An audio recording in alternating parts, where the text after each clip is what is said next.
என்ன மகாராணிக்கு தூக்கம் போதுமா இல்ல இன்னும் கொஞ்சம் வேணுமா? ஏன் நான் தூங்குனதை வந்து நீங்க பாத்தீங்களா? வீட்டுல இருக்க எல்லா துணியும் தோச்சு போட்டு வந்திருக்கேன். யாரை பார்த்து தூங்கி எழுந்து வரேன்னு கேக்குறீங்க? என்னது துணி துவைச்சியா? யாரு கேட்டு நீ துணி துவைச்ச? பின்ன என் துணியை நான் துவைக்காம பக்கத்து தெரு ஐரியா போய் கேட்டு வர முடியும்? வாய் ரொம்பதான் நீளுது. எங்க துணியெல்லாம் யார் துவைக்கிறது? உங்க துணியை துவைக்கிறதுக்கு நான் ஒண்ணு இந்த வீட்டு வேலைக்காரி கிடையாது. அடியே தூங்கி எழுந்து வந்து நின்னது பத்தாம பகல் கனவு கண்ணு நிக்கியா? இல்ல நீ துணியெல்லாம் தோச்சு போட்டு வந்தா நீ, நான் தூங்கிலாம் எழுந்து வரல நீ. அப்போ எங்க துணியெல்லாம் யார் துவைக்கிறது? நின்னு நின்றது போதும், போய் ஊற வச்சு துணியை துவைச்சிட்டு வந்து சமையல் செய்யற வழிய பாரு.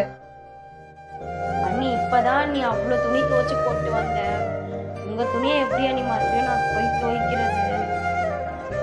ஓ அப்ப மேடமால எங்க துணியை துவைக்க முடியாது. 1000 ரூபாய் ஷாம்பு கூட என்கிட்ட தான் வந்து நிக்கணும். புருஷன் வேலைக்கு போகாத போதே இவ்வளவு பெரிய வாயி, இன்னும் புருஷன் வேலைக்கு போய் 5-3 அடுக்க செஞ்சுட்டு அவ்வளவுதான் போல இருக்குது. போய் வேலையை பாரு போ. புருஷன் சரியில்லைன்னா இப்படிதான் எல்லார்கிட்டயும் பேச்சு வாங்கிட்டு அனுசரிச்சு போகணும்.